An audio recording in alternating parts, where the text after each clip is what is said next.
priesthood is a gift. No one has the right for the office of the priesthood, but only when he is called. This is very clear from the sacred scriptures and from the catechism of the Catholic Church.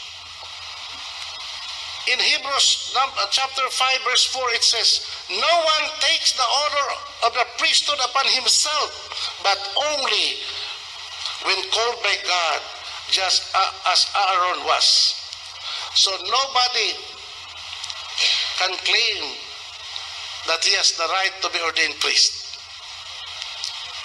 We are priests not because we are deserving. We have the right. We are priests because of the mercy of God. Third, priests are appointed for a special ministry of reconciliation and sanctification. From the old law, this specific office of reconciliation and sanctification is expressed by the daily offering of sacrifices for the forgiveness of sins and to cause healing and holiness of life on the part of God's people. That is why, my dear brothers and sisters, before the coming of Christianity, from the time of Exodus until the coming of Christ, there was never a day in Israel that there was no sacrifice offered in the temple.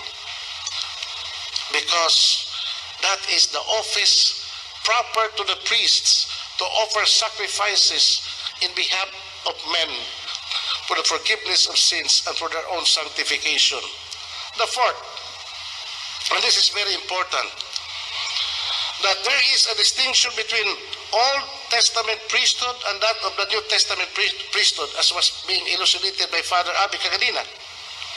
In the Old Law, God ordered Moses to ordain the sons of Aaron from the tribe of Levi as priests.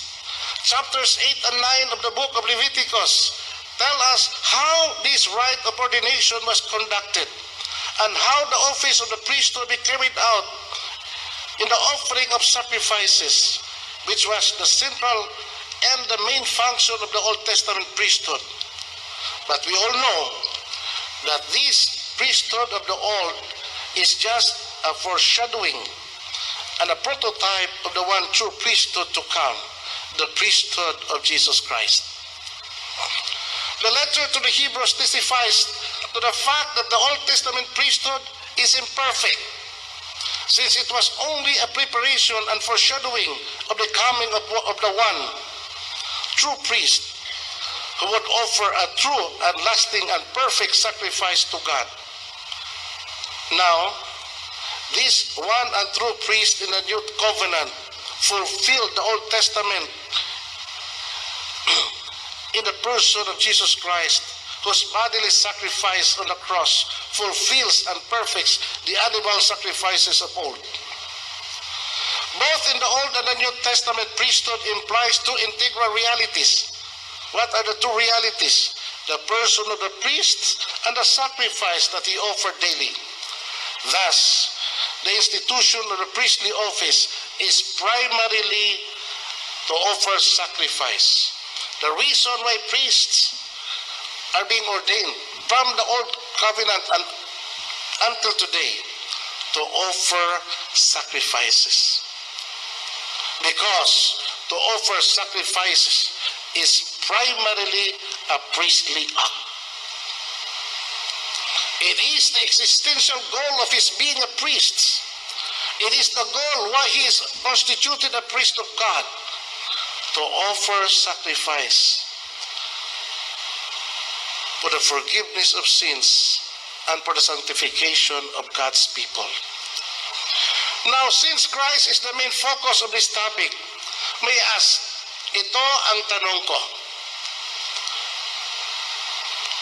Why is Christ's priesthood superior to that of the old Levitical priesthood?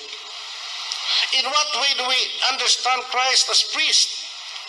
These are questions that are being discussed and debated in schools of theology since the beginning of Christianity, and this discussion continues on till the present. In fact, I know some members of CFD from time to time would also discuss the same topic.